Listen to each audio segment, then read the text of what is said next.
twinkling lights, falling snow, creaking wood, agonizing pain, stupefying realization, and torturous sorrow.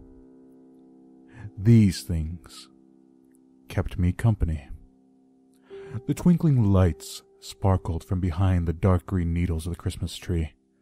Snow fell from outside and encroached from the still open door. Creaking sounds issued from the wood, standing strong against the wind outside. The hotel that I half expected to come crashing down like the house of Usher when its caretaker was taken away. Agonizing pain from the two cracked ribs that reminded me of their wretched existence, and reminded me of those branches wrapped around my body, squeezing me, suffocating me, speaking to me, and demanding my bargain be fulfilled. Accepting Marcus as my replacement. Stupefying realization that now I was free of those things in the woods, that they would never demand of me to sing a final song, that they would never invade my dreams again. And then,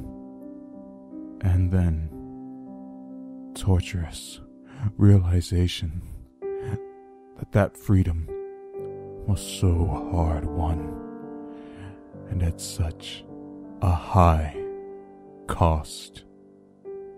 I would spend that freedom alone, without the one I loved, and that I had brought this madness into our home, and it claimed an innocent victim, that it claimed my Marcus in my stead. These things are all that were left for me. Despair dragged on as I sat there. The snow went on outside. The lights continued to twinkle. And after several hours of nothing, only noting the passage of time via the darkening gray that came from the windows, I fell into a deep slumber.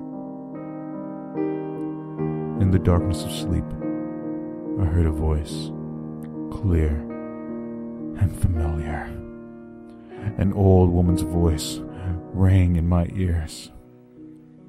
"Hi, Miss Billy." I know you do, Ruthie. I wish I had met you too, I said to the blackness.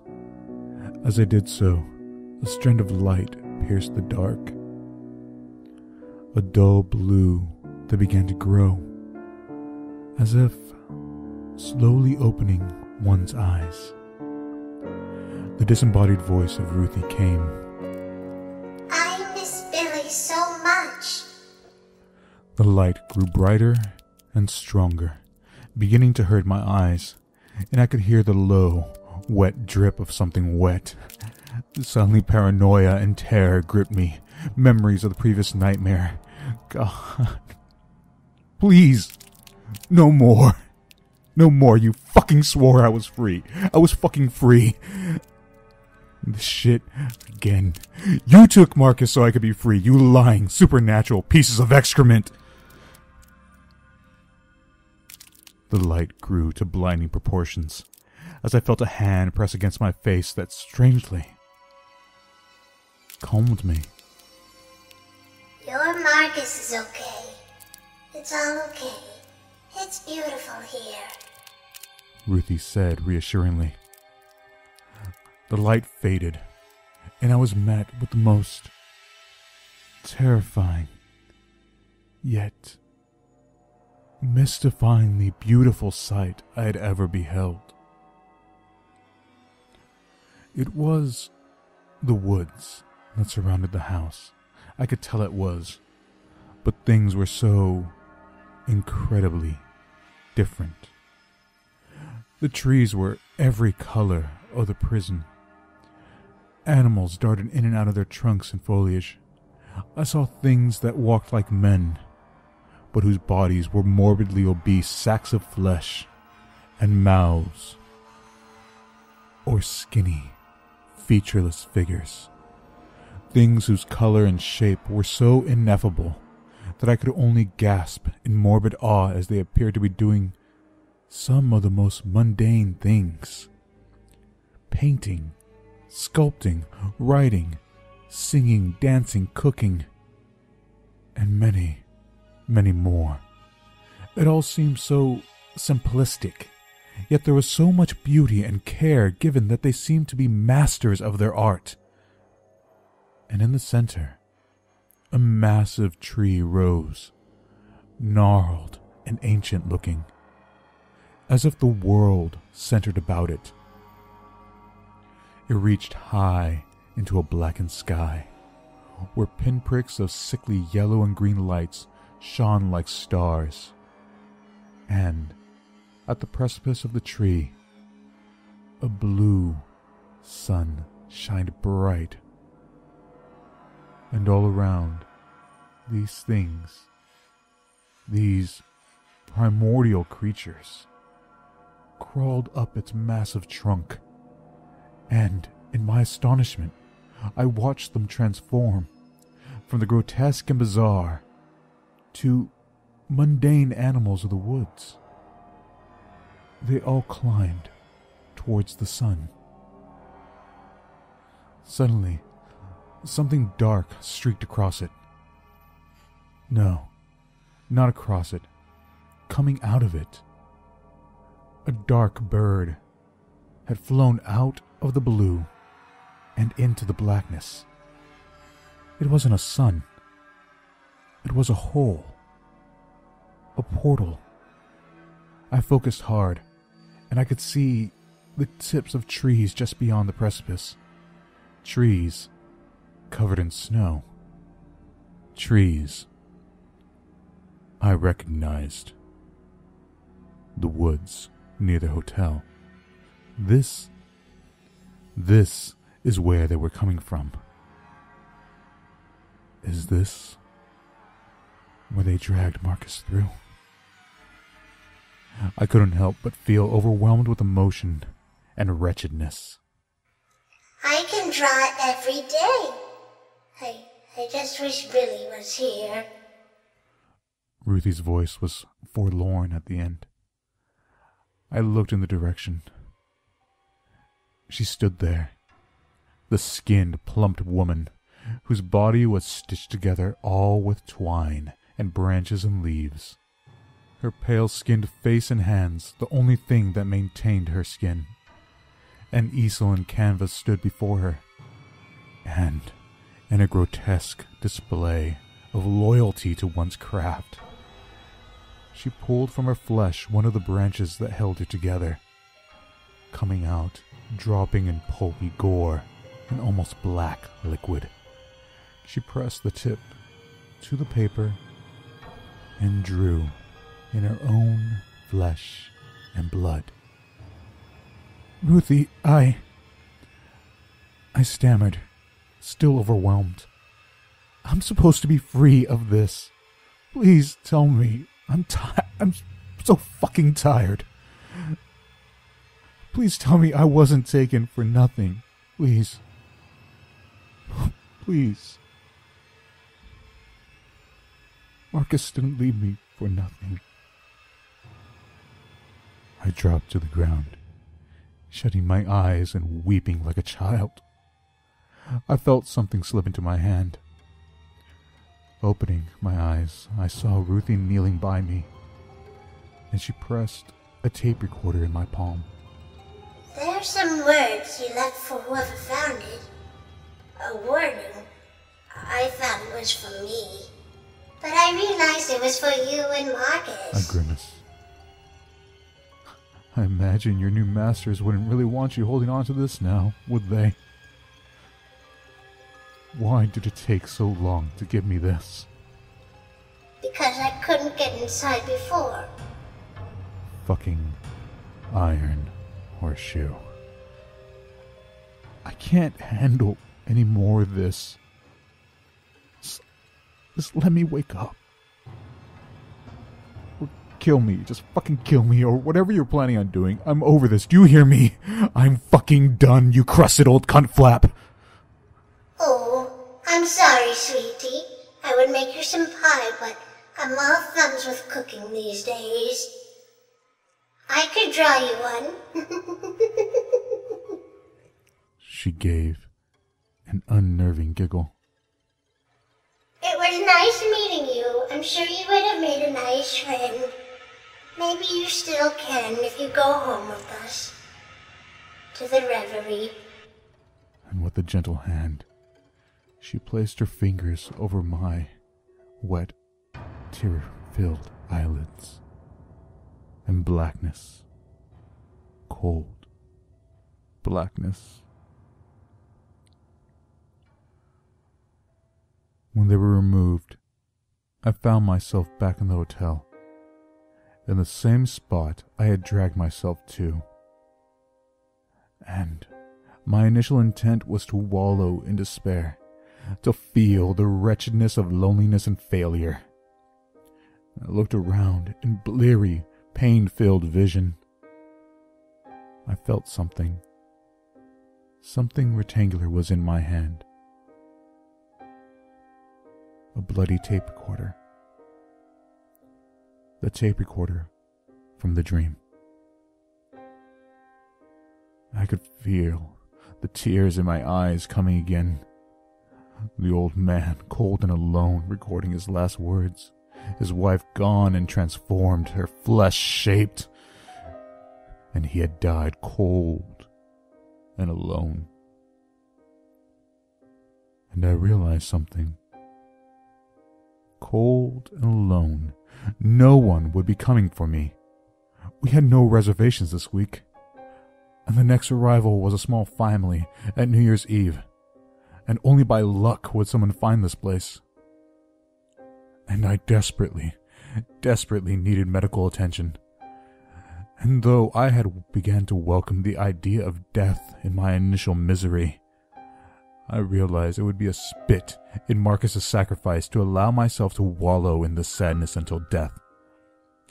I would have to try, and at least make it mean something. I checked it, still functioning, still held a charge. I slipped the thing into my back pocket. Now, to just get to our car.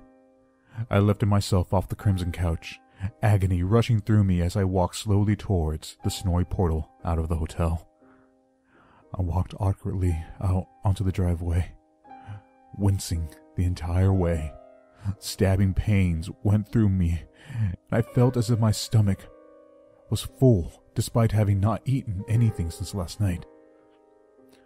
I made my way to the snow-covered car, back window still smashed from my rage from the night before, and I tried to open it. Locked. I searched myself for the keys when I realized Marcus had the keys. Marcus had the keys when they took him. And even if I had the strength to crawl in from the broken rear window or to break another, I had no idea how to hotwire a bloody fucking car. Again cursing, I stared at the darkening road. Fucking shit, fuck, shit, fuck, God, fucking damn it. Muttering like Yosemite Sam as I limped myself away from the hotel and hopefully towards help. As I pattered down the road, I turned to take a look at the dwindling visage of the hotel. And as I did so, I listened to the tape recorder. I heard an old man sing somewhere over the rainbow. He sounded so tired and so sad. And then his last words sprawled out before my ears. Billy's last day of life was to be a surprise for Ruthie and their anniversary. He orated how he had found the same fallen tree that I had. How he had found these iron circles and rods, taking them with him to create some makeshift gift. How the woods had gone silent afterwards. Ruthie's dreaming that day. And how that night had been riddled with the torments visited upon him. How she, like me, had made a deal with these things. But she did not escape. I stopped as the tape ended. At least, I thought it was to end. Instead, I heard chilling footsteps, an inaudible voice, and the voice of Ruthie saying goodbye. I heaved a heavy sigh. Goodbyes. I realized that this would probably be the last time I got a chance to say goodbye to this place. Once I got away, I didn't think I would ever want to return. I sighed, tears stinging my eyes and streaming down my frozen face. I turned around to continue my way. No road lay before me. All I saw was a face right in front of me, black with vivid, sickly green eyes staring back at me.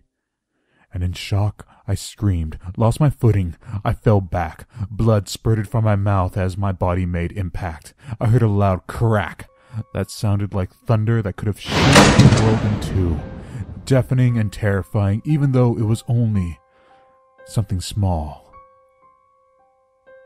I had fallen back onto the cell phone, shattering it. And the thing that had startled me stood towering over me. A lean, black-skinned man stood there. He wore no clothes other than a myriad of brown and white animal skins wrapped around his waist, draping down and dragging on the ground. His skin the color of tar, absorbing the waning sunlight. It was like he was cut out of black stone.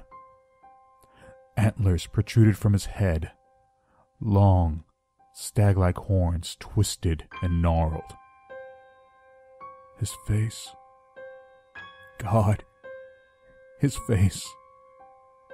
I could recognize that face anywhere. A face that I had fought so hard to be able to see again. A face I thought I would never see again. Despite all these changes, I could recognize him. And Marcus spoke. Dimitri, they gave me a chance to say goodbye. His voice was eerie, far away, like a ghost. I sobbed uncontrollably. I thought I hadn't had tears left to shed. I thought you were gone. Dead. What happened? What happened to you? Where did they take you? He smiled thinly and kneeled downwards. It's paradise, a dark and beautiful place. I've never seen such animals. You never believe the things were once people, all remade in the image of old gods. It's wild and free. It's terrible and bewitching. You guys loved it. We sing songs as we stalk the woods, and the hunt never ends. He had indeed been taken to the place I had dreamt of. That wretched, terrifyingly beautiful place. But I knew, somehow I knew, he was happy. They're calling me back.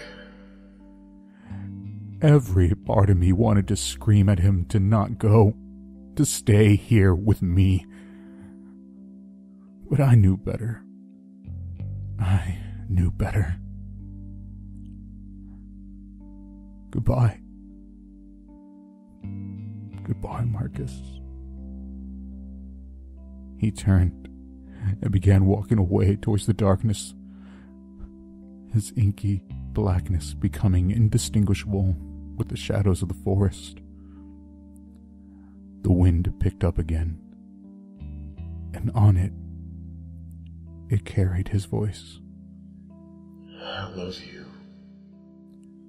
I stared up at the blackening sky, the stars beginning to peek out, and the weak moon shedding only just enough light to differentiate the sky from the trees.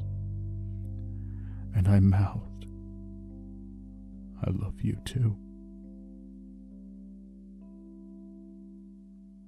I slowly picked myself up and looked at the road. It was engulfed in black of night. No way I could traverse it at this point. And worse, the phone was shattered. Without unbelievable luck, I was effectively, undeniably, irrevocably fucked. I sighed and turned back towards the hotel. With each agonizing step, I made my way, and soon enough, reaching the driveway with that useless fucking car and the twinkling lights still coming from the open drillway. I felt something lurch in my gut.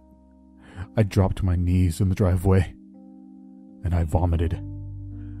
Red, crimson, and steaming, almost mocking me with its contrast to the white snow. Blood. And I'm no doctor, but I know that wasn't good, and most likely deadly. At least if I was going to die, I was going to die in the comforts of a place that was my home. I wiped the blood from my mouth and walked back inside.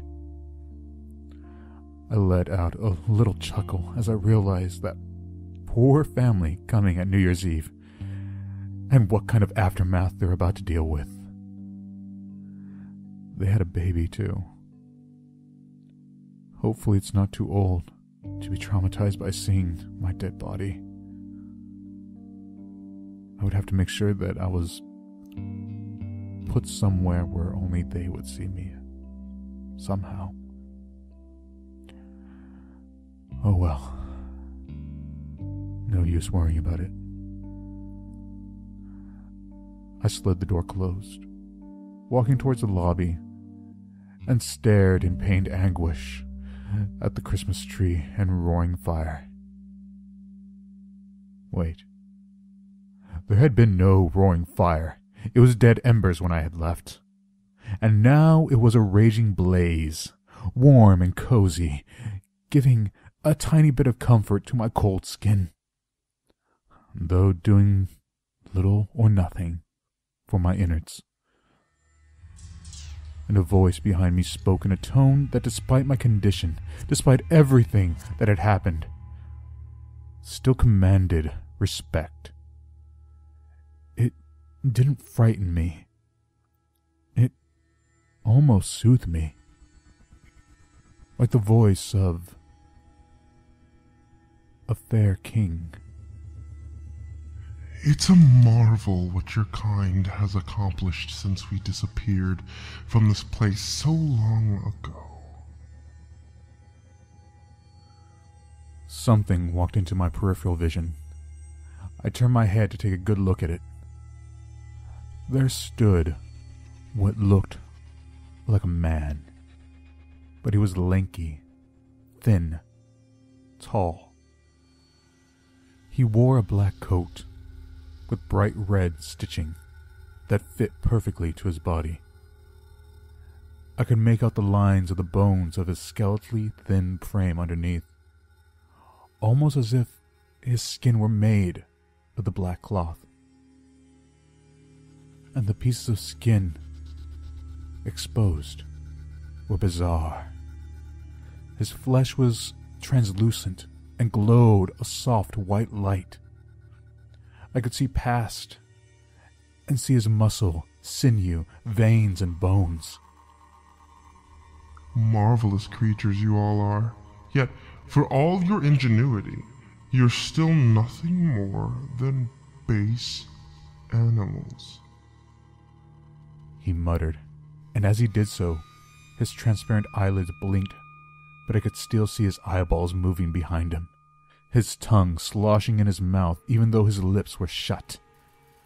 All of it was beautiful and grotesque at the same time. It feels so good to be back. He exhaled, trying to stand my ground, but finding the loss of blood was making me weaker and weaker. I spoke. You people, you things, told me you'd leave me alone finally. The bargain was broken. You took Marcus instead of me. You drove me mad. I'm on the verge of dying because of your kind. And yet, here you stand, and yet I was still given another dream. What could you fuckers possibly still want from me? His eyes glanced over me disapprovingly. Be respectful. Who am I? My name is the wind. My title is the sun. My face is life. My hand is death. Do you not recognize me anymore? You saw me that night in the forest, emerging from my prison onto my desiccated throne. I inspired Oberon in your immortal bard's summer dream. I am king of the courts. I am the god of your gods. His voice was regal and strong, and I couldn't help but finding myself obeying and becoming silent. He paced around me, appraising me. It felt like a great cat was playing with its prey. It's intriguing. After all that's occurred since that night in the forest, you've managed to stay strong enough of mind to stand up to certain death. That's why I've always loved your kind. Passion, freedom, will. But to answer your rude statement, yes, you are correct. We have no more need to pursue the bargain you squelched on. And we have no intention of bothering you or assailing you anymore. I winced. Then why are you here? I am here to be quite frank, as a favor to you. I blinked a few times. Favor? You terrorize me, and now you say you're offering me a favor? Well, fucking forgive me for being a bit unbelieving on this shit. His eyes slit, though it juxtaposed to the eternally surprised expression that his eyeballs gave beyond them. Yes, Dimitri. A favor. You're dying. Clearly dying. But you're still useful. You're still gifted. And still alive. You can still join us in the revelry. I wanted to vomit again. The thought of this rekindled interest in me by these things made my stomach retch along with the blood that was filling it. For fuck's sake, why? Why do you need us so fucking badly? Why can't you just leave me alone? Because though your kind has become numerous and uncontrollable, we still love you. enamored with the things you can do, mesmerized by your beautiful gifts of ingenuity, of art, of skill. So we wish to take you away, where you will shed your pitiful and mortal forms to become beautiful, like us, and live forever sharing your gifts with us. And all we ask in return is your blood. I stood dumbfounded, and he continued on as if this information was nothing new for him to relate. There are laws that even we must honor. One of them being a primordial pact we ourselves made to someone far greater and far more malevolent than ourselves. We offer up a gift harvested from willing mortals, and in return, we are rewarded with our beauty, our immortality, and our dominion over nature. And to reward those mortals who helped us, we make them our servants. And that's why we chose those who are gifted, those who can provide proper service to their gods. And on occasion, we will find it delightful to take children and infants, saved from the mortal coils of their dirty mothers' arms and lice-ridden cribs. I blinked, stupefied, trying to understand it all. Yet, you take infants, too? Why, yes. As a favor to those poor, ungifted mothers and fathers who lose their babies, we leave one of our own. Haven't you ever heard of changelings? It's insulting to think that they scream and rage against the loss of their children. But it's your passionate nature. You're fairies, I stammered. I remember reading about this in school. Aren't you supposed to be, I don't know, pretty? And he cut me off. I do dislike that word. It implies that we're something less than your gods. Furthermore, the beauty of nature is not based off of the ideals that you hairless apes imply it should be. He stopped pacing, stopping right in front of me. Now, I'm not demanding you rekindle your bargain with us, but I offer it as a favor. You are dying. You will be reunited with your loved ones. All we need is your blood, and you will live forever in paradise with us and with the one you call Marcus. This time, you've nothing to lose. I considered it all in my head. All this fighting, all of this, for nothing. I thought of Marcus, Billy, Ruthie. I thought of the hotel, and how in only a year I had met so many people alongside Marcus. I thought of all the people who'd be coming, who had reservations still. That poor family and the mess they were going to have to clean up. No, not for nothing.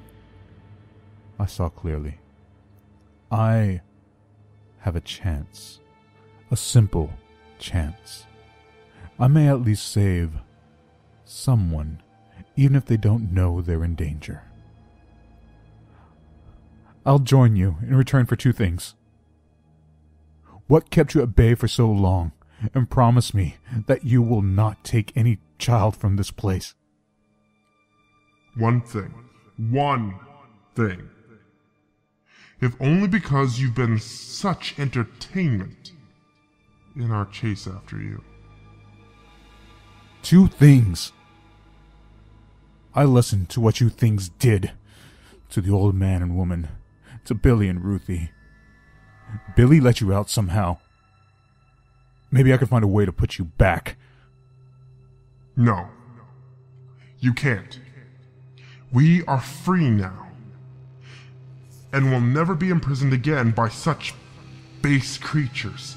And the strength that we've regained from the old woman and your companion has provided us with enough power to destroy you, should we choose, before you're even able to set a bloodied footprint out of this place. I nodded. I chose what I thought was the more important of the two. Besides, I think I secondly already had my answer to one of them. Take no children from this place. Ever. I said as resolutely as I could in my tired voice. And he frowned. Done. He said flatly. One more thing, I started to say. No, Dimitri. I've done enough for you already. Do you agree to the terms or not? I smirked a little, blood trickling at the corner of my mouth a bit. Oh, but I do. I do. I have but one request. The same request that you offered to Marcus, that you gave to Ruthie. Marcus was allowed to say goodbye to me. I have no one here I can say goodbye to. How unfortunately lonely for you, my dear boy. The voice was condescending and pandering. But I'd like to at least leave a goodbye for my family. I have a father, a mother, brothers. A message that should someone come across it, can at least take it to them. I did my best to sound strong, knowing full well my blood was welling up again. Very well. Commit your message to them, and then perform the last 4 songs your voice will offer this world. Of course, if you break your bargain again, you will not have any chance of running from us. You will die, and we will take who we choose from this place. I nodded. I wasn't going anywhere. He turned and faced the door. It flung open of its own accord.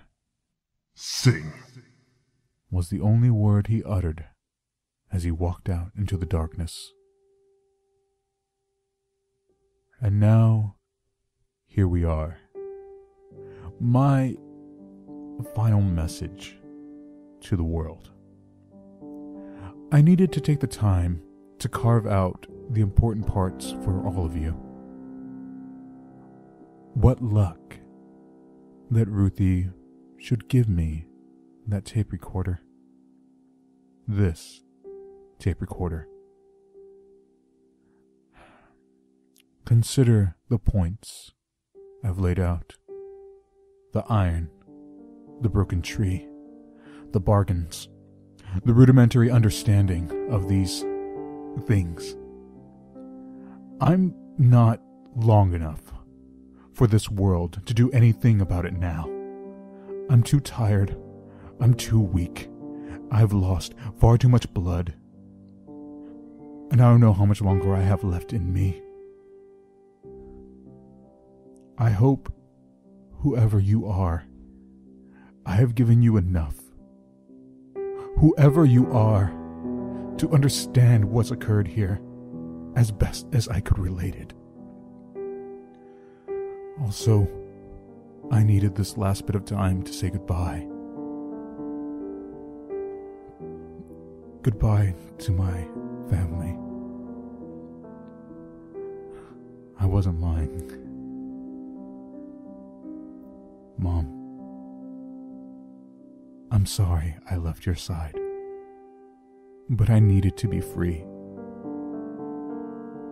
I hope Dad is taking good care of you, and I hope eventually you recover from what he did to you.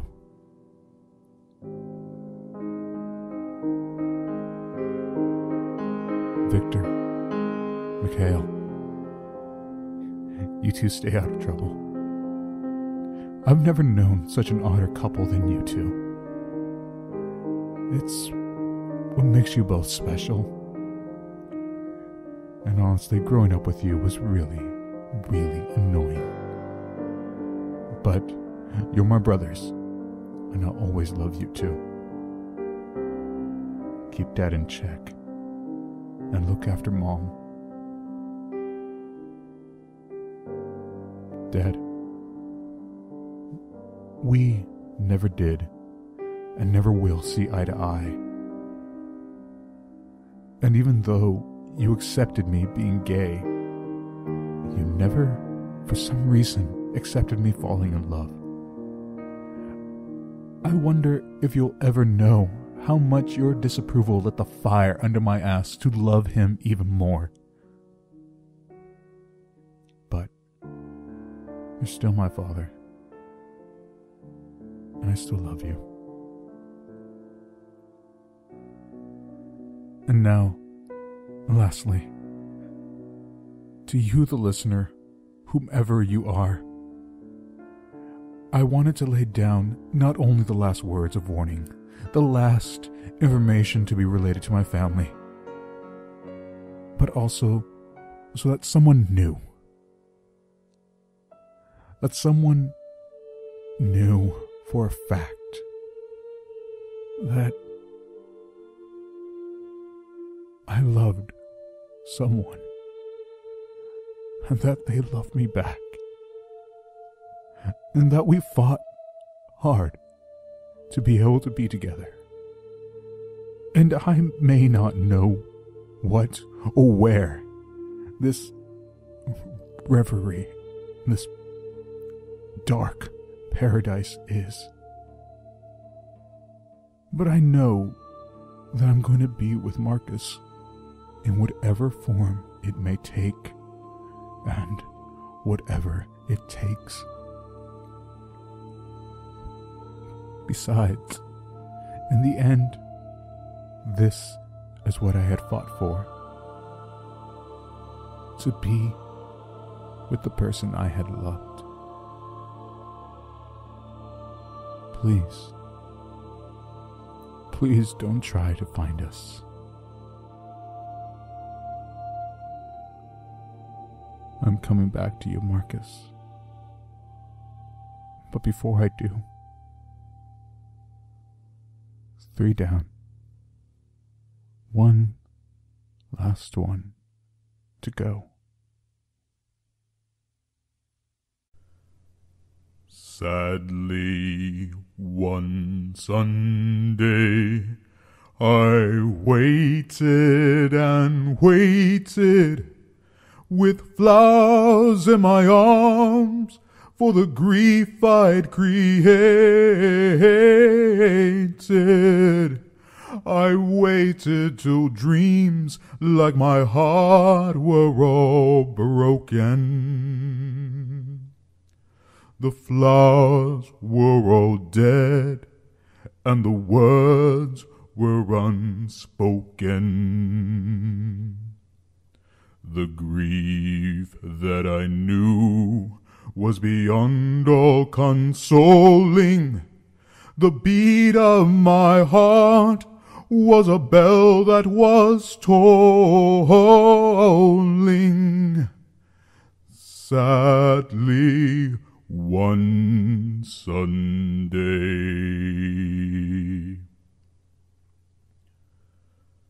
Then there came a Sunday when you came to find me. They brought me to church, and I left you behind me. My eyes would not see what I wanted to love me. The earth and the flowers are forever above me. Then the bell tolled for me, and the wind whispered, never. But you I have loved, and I'll bless you forever. Last of all Sunday.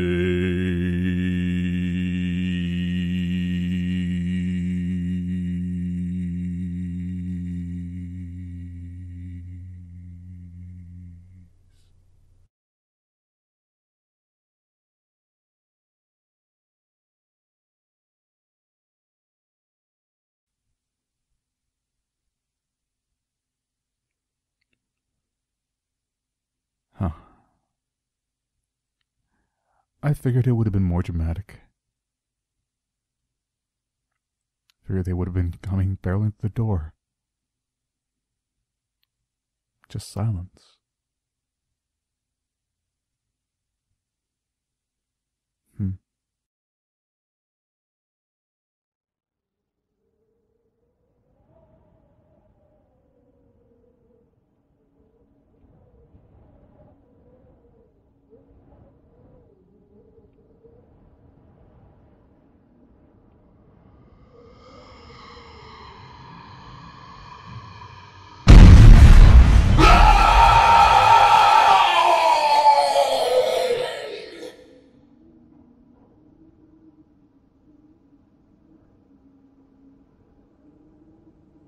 Welcome home. Welcome to the reverie.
Genesis 22:2 comes to mind.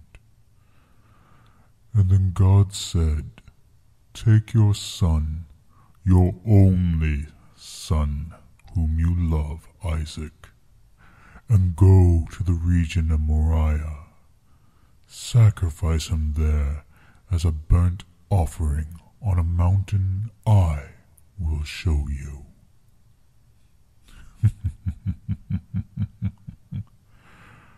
Oh, Dmitri, who do you think is God in this story?